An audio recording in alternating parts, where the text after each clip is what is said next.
Salut tout le monde, c'est Niwo. Aujourd'hui je vous retrouve pour mes lectures de décembre, du moins la deuxième partie, parce que j'ai déjà fait une petite vidéo sur ce que j'avais lu ces derniers mois, donc qui regroupait quand même une grosse partie de ce qui a été fait. Et donc là ça va être à partir de la deuxième semaine de décembre, et vous allez voir là, si je regarde, vous voyez, si je regarde tout en haut, je suis encore sur la pile parce qu'elle commence juste ici. Je tiens à préciser qu'il y aura un Yaoi Time donc qui sortira, c'est la prochaine vidéo à sortir. Du coup tout ce qui va être Yaoi, je vais vous en parler très rapidement à la toute fin. Et étant donné qu'il y a une grosse partie des yaoi que j'ai lu en numérique, je vous en parlerai pas du tout dans cette vidéo et je les réserverai comme surprise entre guillemets pour Yaoi Time.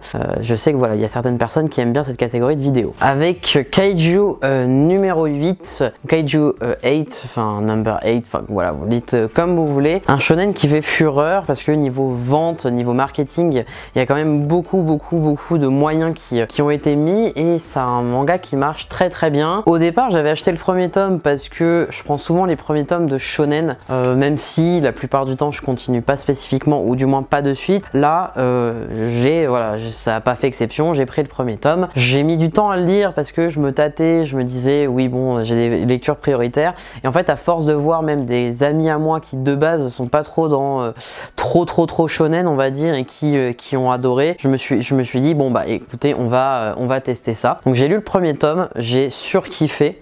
Du coup j'ai commandé le deuxième tome qui est pas encore arrivé, mais je l'ai déjà lu, et j'ai lu jusqu'à tout ce qui est paru. Si jamais vous voulez lire ce qui est paru, bon vous pouvez acheter les tomes au fur et à mesure, mais sinon vous avez Manga Plus où les derniers chapitres sont en ligne, donc malheureusement il faut lire au fur et à mesure pour pouvoir y avoir accès et lire vraiment tous les chapitres, donc il faut suivre au fur et à mesure. Donc on est arrivé à peu près au niveau du 6e ou même dans le 7e tome je pense à peu près, donc ça permet de savoir un petit peu où on en est. Donc moi j'ai tout rattrapé, honnêtement c'est pour moi un excellent shonen. Pour ceux qui connaîtraient pas, on va parler des kaiju, qui sont des sortes de monstres qui posent problème on va dire au niveau de la population, parce qu'ils vont tuer de sang-froid les humains. Il y a des kaiju de différentes catégories qui ont chacun des caractéristiques, et ce qui va être intéressant c'est qu'on va se rendre compte qu'il y a certains kaiju qui sont plus forts que d'autres, qui vont être appelés les méga kaiju, mais finalement eux ils peuvent être dotés de conscience, ils peuvent parler, etc. Et ça va être le cas de Kafka, donc le personnage qu'on va suivre, qui à la base est nettoyeur, même s'il a toujours rêvé de faire partie de ceux qui chassent les kaiju. Il a échoué à chaque fois aux examens d'entrée, donc il est devenu nettoyeur, c'est-à-dire ceux qui nettoient les carcasses de kaiju après qu'il y ait eu un incident. Donc il connaît très bien les kaiju, et en faisant la rencontre de Leno, si je dis pas de bêtises, il va décider de retenter sa chance, sauf qu'il va être un peu un cas particulier puisque malheureusement Kafka va gober malgré lui une espèce de petite bestiole, et en fait il va se rendre compte qu'il peut désormais se transformer en kaiju, et qu'il va devoir apprendre à le maîtriser et prouver qu'il fait partie des gentils entre guillemets, et que son but est d'aider la population et non pas de s'infiltrer pour poser des problèmes. Donc c'est du shonen sur le principe, donc avec tout l'aspect neketsu, ce genre de choses, mais qui fait les choses bien. Donc c'est toutes les bases shonen mais de manière très bien faite, ce qui fait que c'est pas lassant, on n'a pas des sensations de déjà vu malgré le fait que ce soit des codes qui existent depuis pas mal de temps maintenant. Ensuite on va passer du côté de chez Ototo, parce que j'avais que ça de chez Kazé. J'ai lu le premier tome de l'arc 4 de Re:Zero. Re:Zero, je vous en ai déjà parlé à maintes reprises, notamment à la lecture des 3 premiers arcs. Ce 4e arc va plus se concentrer sur ce qui se passe après les événements qui sont passés, essayer de voir un petit peu qui a pu être au courant, les choses qui n'ont pas forcément été dites, et essayer de trouver des informations pour sauver Rem, qui dans le 3e arc a été plongé dans un profond sommeil, et il ne peut pas être réveillé, et en plus plus personne n'a de souvenir d'elle sauf Subaru du coup, mais je pense que c'est par rapport à ses caractéristiques spécifiques. Donc ce premier tome c'est tout simplement un tome introductif qui va nous replonger dans cet univers, va nous replonger dans ces événements, tout ce qui a pu se passer dans le 3e arc, et rencontrer également quelques nouveaux personnages qui je pense auront un rôle à jouer par la suite. Mais grosso modo c'est du Re:Zero, c'est toujours aussi bien, mais à voir en fait si le 4e arc tiendra ses promesses. Ensuite j'ai lu Sex Education 120% de chez Ototo. Je ne vais pas en parler pour la simple et bonne raison que vous avez eu une vidéo où je lis des mangas au hasard. Si vous l'avez pas vu, je vous invite fortement à aller la voir parce que c'est assez sympa. Et donc j'avais lu en fait tout simplement ce tome dans cette vidéo là, et donc j'avais donné mon avis avis assez détaillé, donc je veux pas répéter pour ceux qui auraient vu cette vidéo, mais grosso modo c'est un manga sur l'éducation sexuelle au lycée qui va prôner un peu l'ouverture d'esprit, le respect, le consentement, etc., mais avec un ton d'humour. Chez Kana, on a lu le petit 7e tome de Cigarette and Cherry, toujours la collection live de Kana, je vous en ai déjà parlé, c'est une collection que j'apprécie énormément, qui pour moi est presque indispensable quand on aime le tranche de vie. C'est tout simplement ma collection coup de cœur. Cigarette and Cherry, je rappelle, on va suivre une femme en fait qui fume mais dont on ne connaîtra jamais le prénom. Et en fait c'est ça le principal intérêt du titre, c'est qu'on sent qu'il y a toujours un mystère en fait qui rôde et qui va à mon avis rester jusqu'à la fin. Je pense que ce serait dommage de le révéler. C'est quand même principalement de la romance puisqu'elle va s'enticher de son kohai qui lui est amoureux d'elle depuis le premier jour. Ce qui est intéressant, c'est que l'histoire d'amour se fait vraiment progressivement. Il y a des problématiques assez matures, il y a quand même ce côté un peu innocent, un peu enfantin des débuts de relation. Donc on en est à un stade où même si leur relation est presque au second plan parce que il y a eu la démission du coup de la senpai, donc la femme à la cigarette, au niveau du café où elle travaillait. Il y a eu le fait que son kohai essaie de la remplacer et d'être aussi bien qu'elle, ce genre de choses. Donc on se concentre un peu plus sur le côté social avec leurs amis, avec le patron du café, que sur leur relation, mais on a quand même, surtout à la fin du tome, une petite avancée dans leur relation, et je pense que c'est ça qui fait la qualité de ce titre. C'est une série qui est terminée en 11 tomes, donc il va nous rester du coup 4 tomes à lire, et j'ai hâte et j'espère que ce sera 4 tomes qui vont être convenables et dans la continuité de ces 7 premiers. Ensuite j'ai lu Tense à couper le souffle, donc titre de chez Kana encore une fois de plus. C'est le 2e tome. Je vous avais peut-être, je ne sais même plus si j'ai présenté le premier tome parce qu'avec je l'ai lu pendant médecine, donc soit je vous l'ai présenté dans la dernière vidéo, soit je l'ai pas fait. Le cas échéant, on va suivre, je vais me permettre de lire les noms parce que je m'en souviens plus du tout, Take, Umeko et Machan qui sont dans la même classe, et ça va faire une sorte de triangle amoureux puisque Umeko et Take, je crois, sont amoureux tous les deux de Machan, donc c'est un triangle amoureux qui se forme, et sachant que Take et Umeko sont amis d'enfance, donc ils sont rivaux mais à la fois amis d'enfance. Take a des gros soucis d'asthme, c'est-à-dire qu'il a des grosses périodes où il est malade, où il doit aller à l'hôpital, et donc le sport pour lui c'était impensable, mais on sent qu'il commence à s'ouvrir, à s'émanciper de sa situation, à essayer de ne pas dépendre de la maladie. Donc il y a cet aspect là aussi qui est développé, qui est intéressant. Et d'un autre côté on a forcément la romance qui prédomine, hein, ça reste un shoujo, et notamment les prémices d'une relation. On ne sait pas encore s'il y aura vraiment de relation entre Machan et l'un des deux, ou même lui avec quelqu'un d'autre, ou eux avec quelqu'un d'autre, on sait rien de tout ça, mais on sent bien dans ce 2e tome que les sentiments évoluent. C'est une très chouette série, c'est terminé en 3 tomes, donc il va falloir que le 3e tome par contre tienne ses promesses, parce que là terminé en un tome, va falloir quand même le faire correctement, donc je vous en reparlerai, mais pour moi c'est honnêtement c'est une bonne découverte. Et donc les 2 derniers tomes que j'ai lus chez Kana, ça va être End, je vais essayer de vous les montrer. Alors c'est des couvertures qui sont assez blanches, assez épurées, donc c'est très difficile, mais on va faire ça comme ça, voilà. Donc tous les tomes 4 et 5 de End, pareil, collection Life de chez Kana. Alors pour le coup ça va être un milieu encore plus adulte que Cigarette and Cherry, puisqu'on est vraiment dans la vie active. On suit Kaoru qui est assistante médicale en intérim et qui à côté a ouvert de nuit son salon de manucure, voilà, elle veut vraiment trouver ses objectifs de vie, elle veut trouver moyen de faire sa vie comme elle l'entend et de ne dépendre de personne, mais en même temps elle a une relation amoureuse mais assez complexe avec le docteur Yagai qui fait partie du coup de l'hôpital où elle travaille. C'est super intéressant parce qu'on va à la fois suivre son évolution en tant que femme, son évolution personnelle, professionnelle, amoureuse, et la façon dont son mental et son moral varient. On va avoir aussi Shiro, si je dis pas de bêtises, qui est un ami qu'elle connaissait d'antan, qui est amoureux d'elle depuis un moment, mais qui parvient pas à lui dire, et le fait qu'elle ait une relation avec Yagai qui lui a beaucoup de mal à s'engager et ne voit pas d'avenir dans leur relation parce qu'il essaie, en fait je pense qu'il essaie d'être pessimiste de manière à ne pas souffrir. Donc c'est assez ambigu pour l'instant. Au bout de 5 tomes, je saurais pas du tout vous dire comment ça va terminer. J'espère que, en tout cas pour Kaoru, ce sera une fin positive, même si ce sera pas forcément dans le sens où on l'attend. J'espère qu'elle arrivera à s'en sortir. Donc bah, de toute façon, on en reparlera puisqu'il reste que plus que 3 tomes. Ensuite, unique lecture de chez Mangetsu, et pareil, je vous en reparlerai pas parce qu'on a vu dans la vidéo, je lis des mangas au hasard. Donc Soten no Ken tome 1. Tout ce que je pourrais vous dire, c'est que c'était une excellente surprise.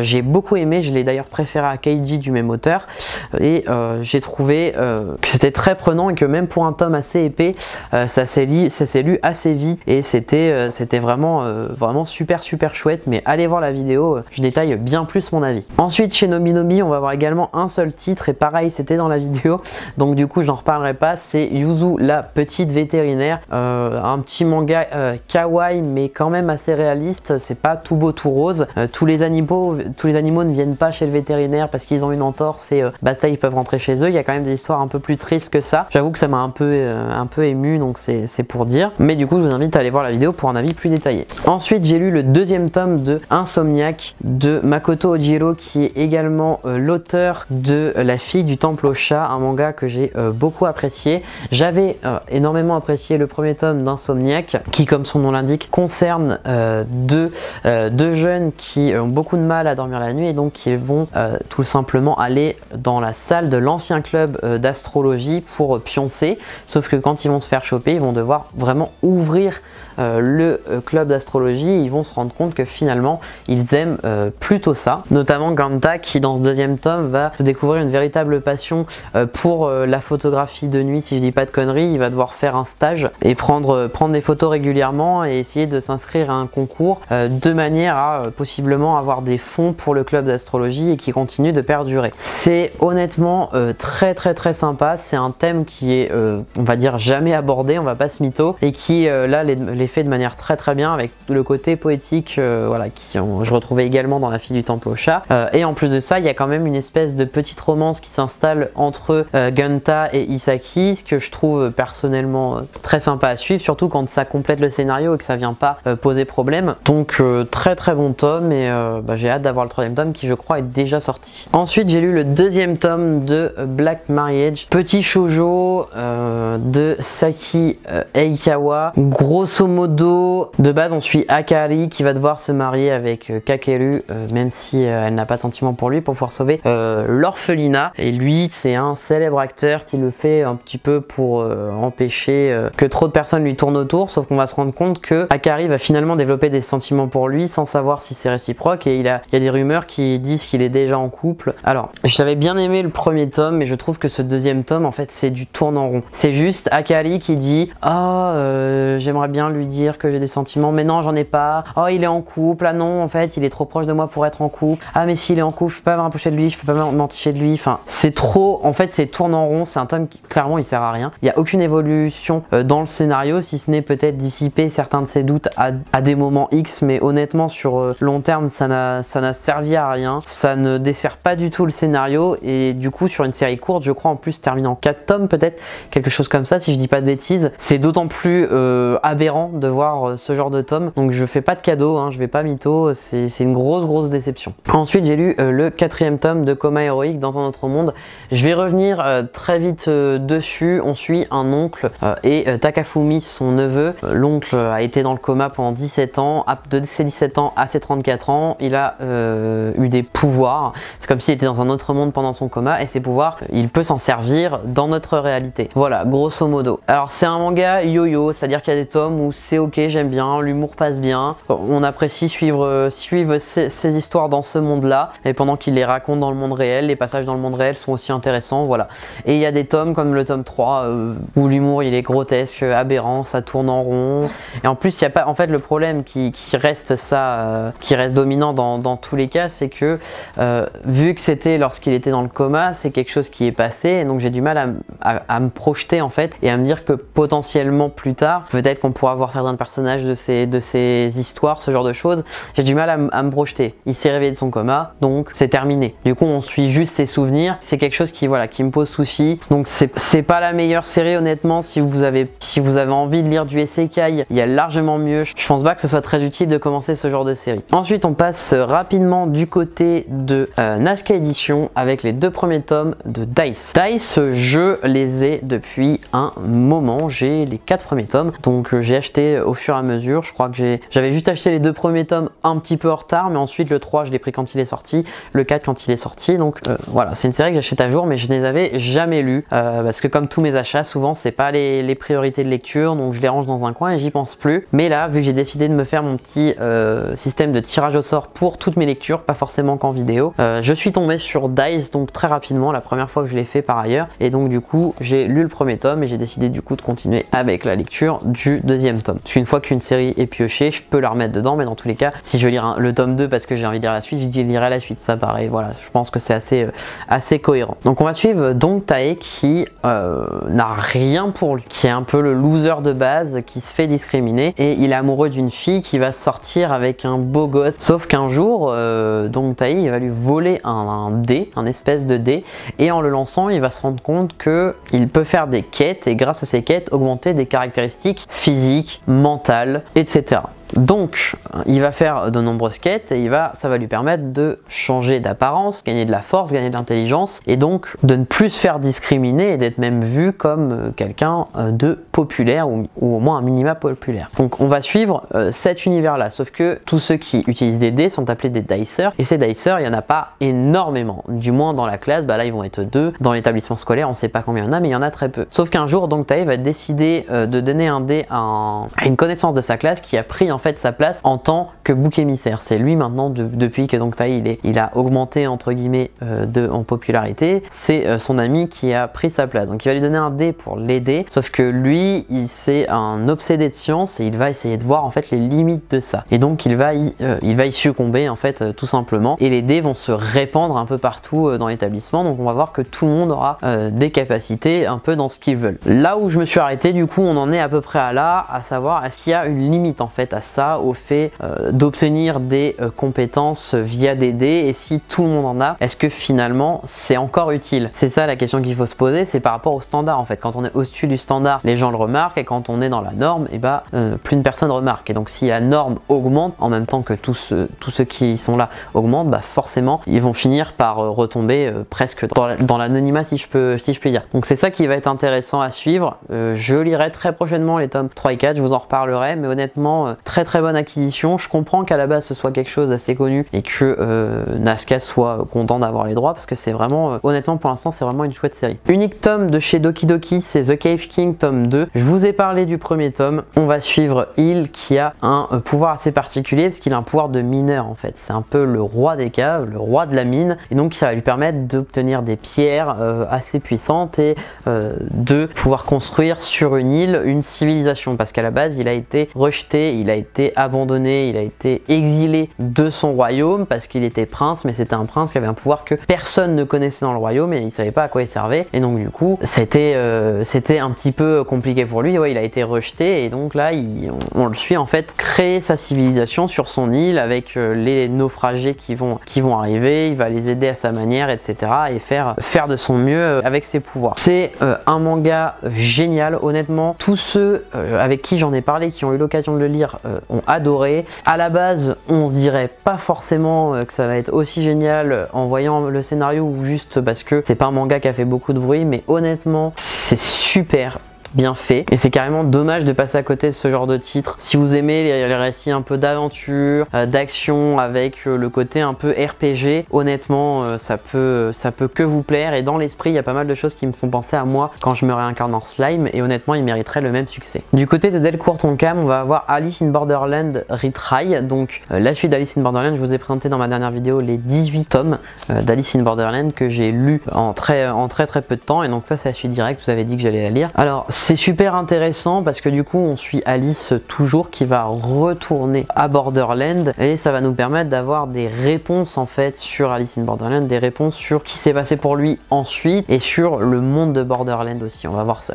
un petit peu plus d'infos. Forcément, série qui va être terminée en 2 tomes, on peut pas s'attendre à le scénario qui se développe de manière exponentielle, ce qui est cohérent, mais je pense que c'est une série qu'il est bien d'avoir, qui permet de connaître la suite. Par contre, à lire vraiment après Alice in Borderland, sinon c'est un spoil assuré et puis ça n'a pas d'intérêt. J'ai quand même lu un petit webtoon avec Crush of Lifetime de K-Books Édition. On va suivre Yang Yeji, c'est très compliqué les noms coréens à chaque fois, qui poste pas mal de choses sur Instagram. Donc c'est encore une fois comme Tribudi notamment, donc qui est aussi un webtoon sorti chez K-Books. L'apparence va beaucoup être mise en avant, oui. Le maquillage, ce genre de choses, c'est vachement superficiel, mais pour autant, on va avoir son histoire d'amour, les sentiments qu'elle va développer pour un jeune homme de sa classe qui lui ne se fie pas vraiment aux apparences et qui a déjà pas mal de responsabilités pour son âge, donc les futilités et les trucs de gamin il s'en fiche. Donc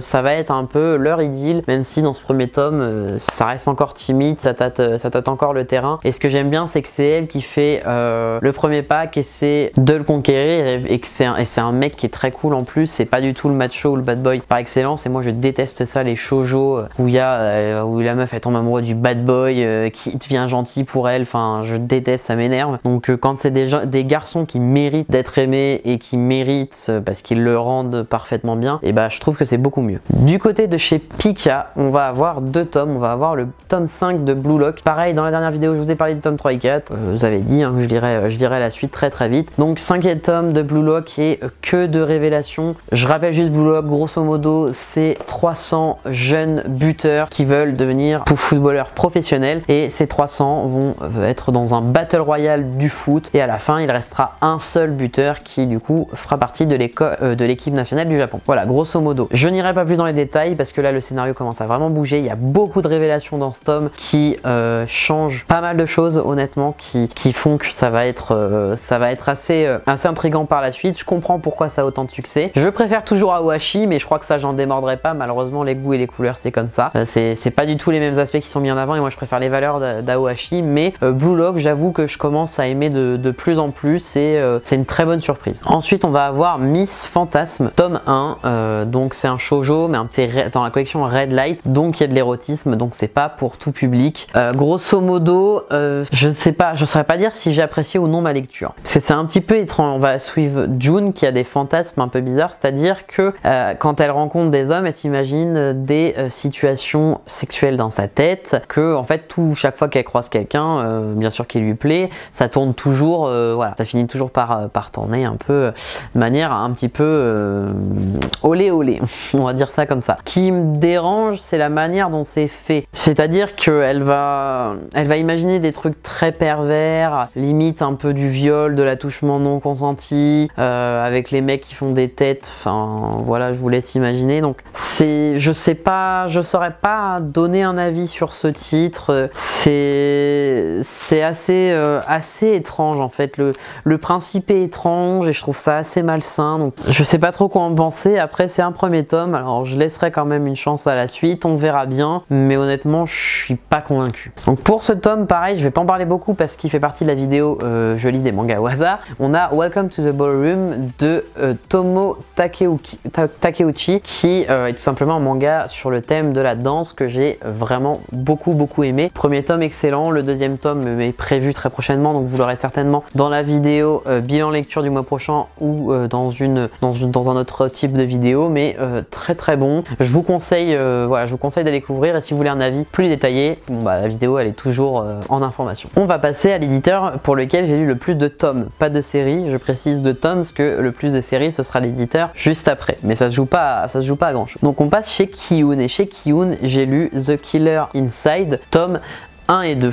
Donc série dont j'entends parler depuis des mois, si ce n'est années bientôt. J'avais pris du coup le pack quand ils ont sorti le pack, un tome acheté, un tome offert, donc de ces 2 premiers tomes, et je me suis enfin décidé à les lire. Ce qui va être intéressant, honnêtement, on suit Eiji qui a une sorte de double personnalité, c'est-à-dire que des fois quand il va se coucher, il se réveille quelques jours plus tard et il se souvient pas du tout de ce qui s'est passé pendant ces jours-là. Bon, je sais plus du coup le nom de sa double personnalité, mais ce qui va être intéressant, c'est qu'en fait pendant ce temps-là, le temps dont il ne se souvient pas, un cadavre a disparu, et lui c'est le fils de LL, un tueur en série qui a sévi lorsqu'il était plus jeune, et donc forcément la police, vu qu'ils sont apparemment un peu fermés d'esprit, ils vont directement l'accuser et porter des soupçons sur lui, et lui-même va se sentir un peu enchaîné, avoir l'impression qu'il a fait quelque chose de mal, parce que vu qu'il s'en souvient pas et qu'il trouve des indices un petit peu étranges chez lui, il est quasi sûr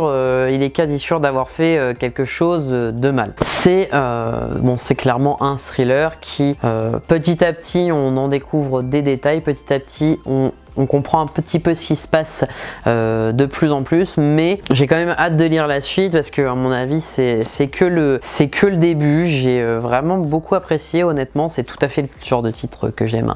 J'aime bien les trucs un peu glauques, mais c'est vrai que ça me change parce qu'il y a des périodes où je veux vraiment lire que de la romance, des périodes où ce genre de titre j'en suis friand. Donc très bonne série, ou du moins très bon début de série. Je vous en reparlerai quand j'aurai pu lire la suite. Il faut que je me procure les prochains tomes, mais honnêtement pour moi c'est du très lourd.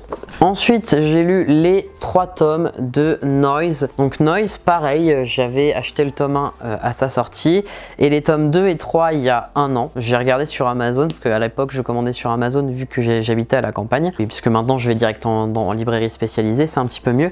Et du coup les deux derniers tomes je les avais pris en novembre 2020, et pourtant jamais lu Noise, alors que Tetsuya Tsutsui, donc l'auteur, c'est un auteur que j'apprécie pour ce qu'il a pu faire avant. J'avais également acheté les Manhole d'occasion il y a quelques mois, il y a 8 mois à peu près, et je viens tout juste de les lire également grâce au système de tirage au sort, comme quoi ça sert vraiment à quelque chose. Donc j'ai lu ces 3 tomes. Noise, c'est une série, c'est un thriller pareil, mais honnêtement qui est très intéressant. Je suis pas ultra convaincu par la fin, mais dans l'ensemble ça reste une très bonne série. On va suivre Keita qui est agriculteur et connu pour ses figues noires qu'il arrive à vendre quand même un bon montant, et c'est grâce à lui que le village est aussi prospère.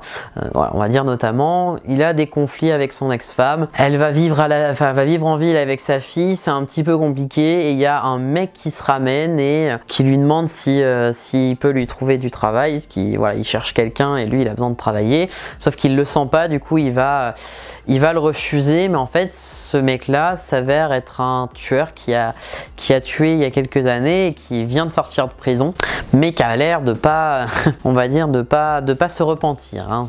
Voilà, et donc on va suivre tout au long de ce thriller une histoire de meurtre, voilà, autour de ce village, avec tout ce que ça implique. J'ai trouvé que c'était très intéressant, que ça tenait bien en haleine, mais c'est vrai que la fin de la série, bon, est plausible. Je pense que ça aurait pu être fait différemment. Ça reste une très bonne lecture que je vous recommande, hein, malgré le dernier tome, mais je m'attendais à un petit peu mieux. Et du coup, dernière lecture chez Kiun, je vous l'ai spoilé, c'est Manhole, du coup l'intégrale. Donc pareil, j'ai tiré au sort le premier tome, franchement j'ai bien aimé ma lecture, donc j'ai lu les 2 derniers. Donc c'est une sorte de thriller également, mais qui va tourner autour un peu d'un parasite, donc qui provoque la maladie de la filariose, un espèce de ver parasite qui rend aveugle de l'œil droit les personnes qui malheureusement sont atteintes de cette maladie, et qui va atteindre le cerveau, modifier le comportement des gens, même si il ne peut pas le tuer en soi. Il y a une épidémie du coup qui sévit dans le quartier de Sasahara. On pense d'abord que c'est une épidémie naturelle, mais on se rend vite compte qu'il y a quelqu'un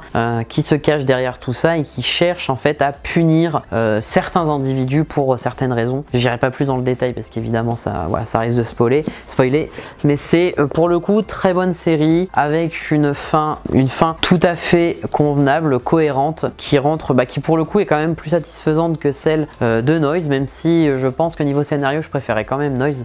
En même temps c'est un peu plus récent, donc on sent que l'auteur maîtrise d'autant plus en fait ses scénarios, mais ça reste franchement un très bon thriller en 3 tomes qui tient en 3 tomes. Ça n'a pas été rushé, ça n'a pas été rallongé non plus, donc vraiment très bonne surprise hein, ces 2 titres là de Tetsuya Tsutsui. Je suis très content, voilà, je suis très content de mes lectures et je vous les recommande. En plus je les avais vraiment eu pour pas cher du tout sur le Bon Coin, parce qu'il y avait l'offre des frais de livraison mondial relais à 1 € et j'avais dû les taper à 2 € unité, donc honnêtement avec les frais j'ai dû m'en retirer pour 10 € les 3, c'est vraiment pas cher. Donc ensuite je continue de rattraper mon retard sur Gannibal avec les tomes 5 et 6, donc vous les avez vus normalement dans l'unboxing du coup que je vous ai présenté à mon retour juste après Noël, voilà, juste après Noël.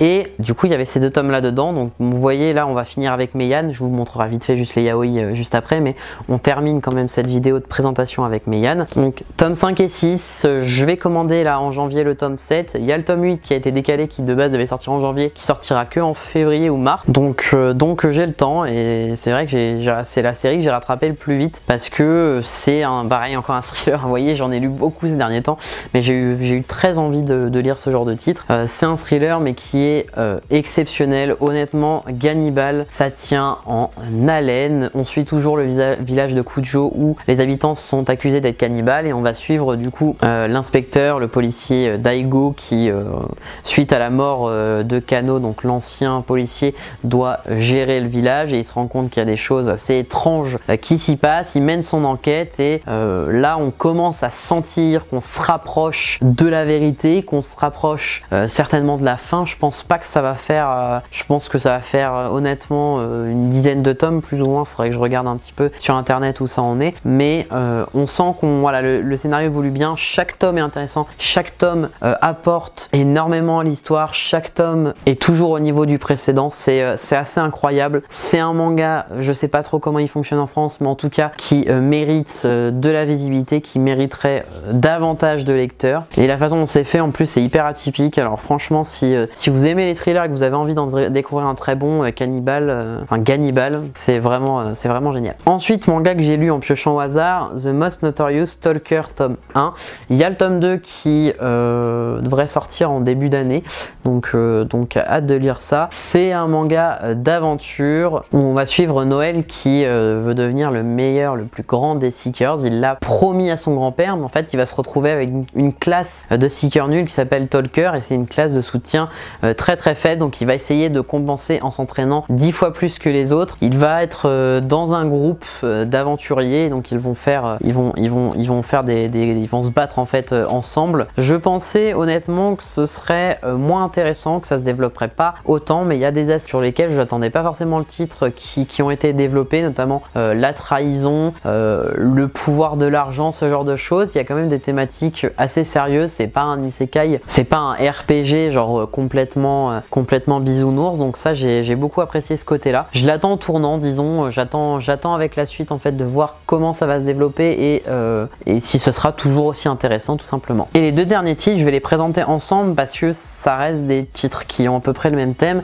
On va avoir 5 Seconds Before the Witch Falls in Love et Nos différences enlacées. Donc déjà, alors je vais essayer de vous montrer avec un tome Meian classique, vous devriez le voir aisément, c'est pas le même format, voilà, c'est pas le même format. Donc ça, ce sont 2 romances entre femmes, donc 2 romances lesbiennes, donc des yuri en fait en quelque sorte, et je pense que si Meian les a mis dans ce format là, c'est avant tout parce que il y a moins de pages par rapport à un volume classique. Je crois qu'il y en a une 150aine à peu près, quelque chose comme ça. Hop, voilà, c'est ça, même pas 150, donc forcément il y a quand même moins de pages que d'habitude, et donc du coup on a le droit à un grand format mais quand même au même prix, donc c'est voilà, ça permet de compenser un petit peu la différence de page. C'est des romances très sympathiques, très classiques en somme, très neutres, mais honnêtement ça se lit, ça fait passer un bon moment et je pense qu'on n'a rien à attendre de plus de ce genre de tome. Juste on profite, les personnages sont attendrissants, les histoires sont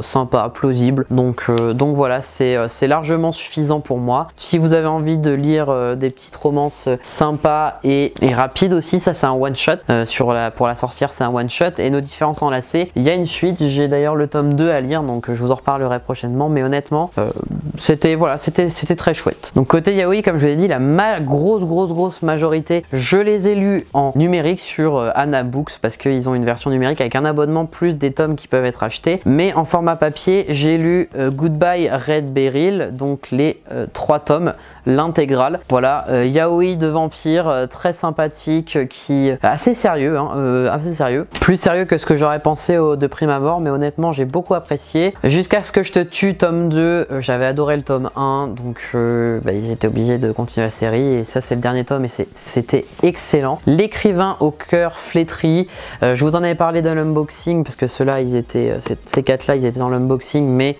c'est des amis qui en ont parlé, qui m'ont donné envie du coup de le lire. Très sympathique, honnêtement, très sympathique, mais je vous en reparlerai du coup dans Yaoi Time. Dear Jean, sûrement mon gros coup de cœur, il était excellent. C'est le premier tome, mais la suite n'est pas encore sortie au Japon, je sais pas quand on l'aura, mais vraiment j'ai adoré, je vous en reparlerai aussi. Et le dernier, c'est l'Oméga abandonné, j'ai mis 2 fois, donc un one shot et de l'Oméga Verse, donc faut apprécier. J'ai trouvé ça très sympathique, moi c'est un domaine que j'aime bien, je vous donnerai bien évidemment mon avis dans la vidéo, mais ça reste voilà, ça reste des titres, je suis assez content d'avoir pris. Vous verrez avec tout ce que j'ai lu en numérique, ça fera un gros Yaoi Time, mais on en reparlera. Et voilà les gens, c'est tout pour cette vidéo, j'espère que ça vous aura plu. Il y a quand même eu pas mal de lectures, hein. Je pense que vous pouvez le concevoir aisément. Et pourtant honnêtement je m'y suis mis assez tard, parce que j'ai eu quand même mes examens mi-décembre, donc pendant toute une semaine j'avais quasiment rien lu, même les semaines d'avant c'était un peu compliqué.